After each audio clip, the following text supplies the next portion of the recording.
Chapter 5 Log Entry Sol 38. I'm still cowering in the rover, but I've had some time to think. And I know how to deal with the hydrogen. I thought about the atmospheric regulator. It pays attention to what's in the air and balances it. That's how the excess O2 I've been importing ends up in the tanks. Problem is, it's just not built to pull hydrogen out of the air. The regulator uses freeze separation to sort out the gases. When it decides there's too much oxygen, it starts collecting air in a tank and cooling it to 90 Kelvin. That makes the oxygen turn to liquid, but leaves the nitrogen, condensation point 77 Kelvin, still gaseous. Then it stores the O2. But I can't get it to do that for hydrogen, because hydrogen needs to be below 21 Kelvin to turn to liquid. And the regulator just can't get temperatures that low. Dead end. Here's the solution. Hydrogen is dangerous because it can blow up, but it can only blow up if there's oxygen around. Hydrogen without oxygen is harmless. And the regulator is all about pulling oxygen out of the air. There are 4 different safety interlocks that prevent the regulator from letting the HAB's oxygen content get too low. But they're designed to work against technical faults, not deliberate sabotage. Long story short, I can trick the regulator into pulling all the oxygen out of the HAB. Then I can wear a spacesuit, so I can breathe, and do whatever I want without fear of blowing up. I'll use an O2 tank to spray short bursts of oxygen at the hydrogen and make a spark with a couple of wires and a battery. It'll set the hydrogen on fire, but only until the small bit of oxygen is used up. I'll just do that over and over in controlled bursts until I've burned all the oxygen. One tiny flaw with that plan, it'll kill my dirt. The dirt is only viable soil because of the bacteria growing in it. If I get rid of all the oxygen, the bacteria will die. I don't have 100 billion little spacesuits handy. It's half a solution anyway. Time to take a break from thinking. Commander Lewis was the last one to use this rover. She was scheduled to use it again on Sol 7, but she went home instead. Her personal travel kit is still in the back. Rifling through it, I found a protein bar and a personal USB. Probably full of music to listen to on the drive. Time to chow down and see what the good commander brought along for music. Log entry, Sol 38, Part 2. Disco! God damn it, Lewis! Log entry, Sol 39. I think I've got it. Soil bacteria are used to winters. They get less active and require less oxygen to survive. I can lower the HAB temperature to 1 degree Celsius, and they're nearly hibernate. This sort of thing happens on Earth all the time. They can survive a couple of days this way. If you're wondering how bacteria on Earth survive longer periods of cold, the answer is they don't. Bacteria from further underground where it's warmer breed upwards to replace the dead ones. They'll still need some oxygen, but not much. I think a 1% content will do the trick. That leaves a little in the air for the bacteria to breathe, but not enough to maintain a fire. So the hydrogen won't blow up. But that leads to yet another problem. The potato plants won't like the plan. They don't mind the lack of oxygen, but the cold will kill them. So I'll have to pot them, bag them actually, and move them to a rover. They haven't even sprouted yet, so it's not like they need light. It was surprisingly annoying to find a way to make the heat stay on when the rover is unoccupied. But I figured it out. After all, I've got nothing but time here. So, that's the plan. First, bag the potato plants and bring them to the rover. Make sure it keeps the damn heater on. Then, drop the HAB temperature to 1 degree Celsius. Then, reduce the O2 content to 1%. Then, burn off the hydrogen with a battery, some wires, and a tank of O2. Yeah, this sounds like a great idea with no chance of catastrophic failure. That was sarcasm, by the way. Well, off I go. Log entry, Sol 40. Things weren't 100% successful. They say no plan survives first contact with implementation. I'd have to agree. Here's what happened. I summoned up the courage to return to the hab. Once I got there, I felt a little more confident. Everything was how I'd left it. What did I expect? Martians looting my stuff? It would take a while to let the hab cool, so I started right away by turning the temperature down to 1 degree Celsius. I bagged the potato plants and got a chance to check up on them while I was at it. They're rooting nicely and about to sprout. One thing I hadn't accounted for was how to bring them from the hab to the rovers. The answer was pretty easy.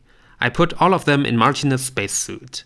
Then I dragged it out with me to the rover I'd set up as a temporary nursery. Making sure to jimmy the heater to stay on, I'd headed back to the hab. By the time I got back, it was already chilly. Down to 5 degrees Celsius already. Shivering and watching my breath condense in front of me, I threw on extra layers of clothes. Fortunately, I'm not a very big man. Martinez's clothes fit right over me, and Vogel's fit over Martinez's. These shitty clothes were designed to be worn in a temperature-controlled environment. Even with 3 layers, I was still cold. I climbed into my bunk and under the covers for more warmth. Once the temperature got to 1 degree Celsius, I waited another hour, just to make sure the bacteria in the dirt got the memo that it was time to take it slow. The next problem I ran into was the regulator. Despite all my swaggering confidence, I wasn't able to outwit it. It really does not want to pull too much O2 out of the air. The lowest I could get it was 15%. After that, it flatly refused to go lower, and nothing I did mattered. I had all these plans about getting in and reprogramming it, but the safety protocols turned out to be on ROMs. I can't blame it. The whole purpose is to prevent the atmosphere from becoming lethal. Nobody at NASA thought, hey, let's allow a fatal lack of oxygen that will make everybody drop dead. So I had to use a more primitive plan.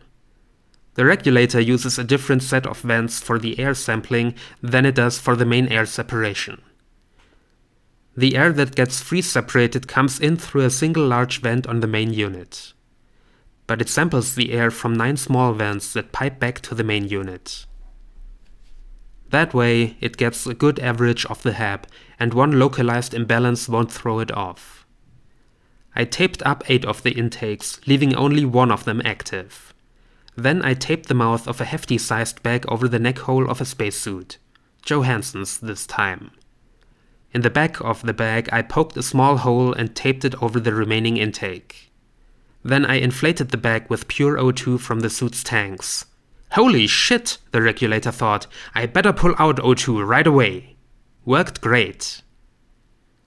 I decided not to wear a spacesuit after all. The atmospheric pressure was going to be fine. All I needed was oxygen. So I grabbed an O2 canister and a breather mask from the medical bay. That way I had a hell of a lot more freedom of motion.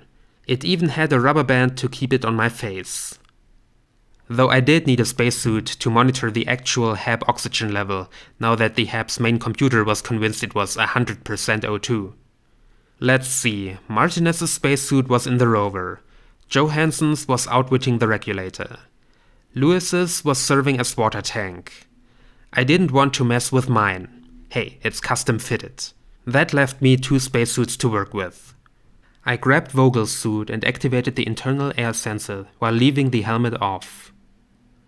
Once the oxygen dropped to 12%, I put the breather mask on. I watched it fall further and further. When it reached 1%, I cut the power to the regulator. I may not be able to reprogram the regulator, but I can turn the bastard off completely. The hab has emergency flashlights in many locations in case of critical power failure. I tore the LED bulbs out of one and left the 2 frayed power wires very close together. Now when I turned it on, I got a small spark. Taking the canister of O2 from Vogel's suit, I attached a strap on both ends and slung it over my shoulder. Then I attached an air line to the tank and crimped it with my thumb. I turned on a very slow trickle of O2, small enough that it couldn't overpower the crimp. Standing on the table with the sparker in one hand and my oxygen line in the other, I reached up and gave it a try. And holy hell, it worked! Blowing the O2 over the sparker, I flicked the switch on the flashlight and a wonderful jet of flame fired out of the tube. The fire alarm went off, of course, but I'd heard it so much lately I barely noticed it anymore. Then I did it again, and again. Short bursts, nothing flashy. I was happy to take my time. I was elated. This was the best plan ever. Not only was I clearing out the hydrogen, I was making more water. Everything went great, right up to the explosion. 1 minute I was happily burning hydrogen. The next I was on the other side of the hab, and a lot of stuff was knocked over. I stumbled to my feet and saw the hab in disarray. My first thought was, my ears hurt like hell. Then I thought, I'm dizzy, and fell to my knees. Then I fell prone. I was that dizzy. I groped my head with both hands, looking for the head wound I desperately hoped would not be there. Nothing seemed to be amiss. But feeling all over the head and face revealed the true problem. My oxygen mask had been ripped off in the blast. I was breathing nearly pure hydrogen. The floor was covered in junk from all over the hab. No hope of finding the medical O2 tank. No hope of finding anything in this mess before I'd pass out. Then I saw Lewis's suit hanging right where it belonged. It hadn't moved in the blast. It was heavy to start with and had 70 liters of water in it. I rushed over, quickly cranked on the O2, and stuck my head into the neck hole. I'd removed the helmet long ago for easy access to the water. I breathed a bit until the dizziness faded. Then I took a deep breath and held it. Still holding my breath, I glanced over to the spacesuit and hefty bag I'd used to outsmart the regulator. The bad news is I'd never removed them. The good news is the explosion removed them. 8 of the 9 intakes for the regulator were still bagged, but this one would at least tell the truth. Stumbling over to the regulator, I turned it back on. After a 2-second boot process, it was made to start up fast for obvious reasons, it immediately identified the problem. The shrill low oxygen alarm blared throughout the hab as the regulator dumped pure oxygen into the atmosphere as fast as it safely could. Separating oxygen from the atmosphere is difficult and time-consuming, but adding it is as simple as opening a valve. I clambered over the debris back to Lewis's spacesuit and put my head back in for more good air. Within 3 minutes, the regulator had brought the hab oxygen back up to par. I noticed for the first time how burnt my clothing was. It was a good time to be wearing 3 layers of clothes. Mostly the damage was on my sleeves. The outer layer was gone. The middle layer was singed and burned clean through in places. The inner layer, my own uniform, was in reasonably good shape. Looks like I lucked out again. Also, glancing at the hab's main computer, I saw the temperature had gone up to 15 degrees. Something very hot and very explodey had happened, and I wasn't sure what, or how. And that's where I am now, wondering what the hell happened. After all that work and getting blown up, I'm exhausted. Tomorrow I'll have to do a million equipment checks and try to figure out what exploded, but for now I just want to sleep.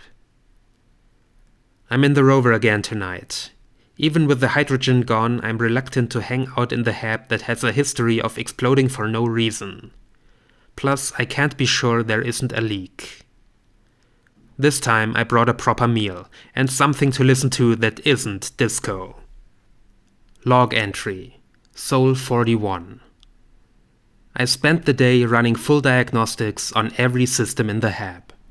It was incredibly boring, but my survival depends on these machines, so it had to be done. I can't just assume an explosion did no long-term damage. I did the most critical tests first.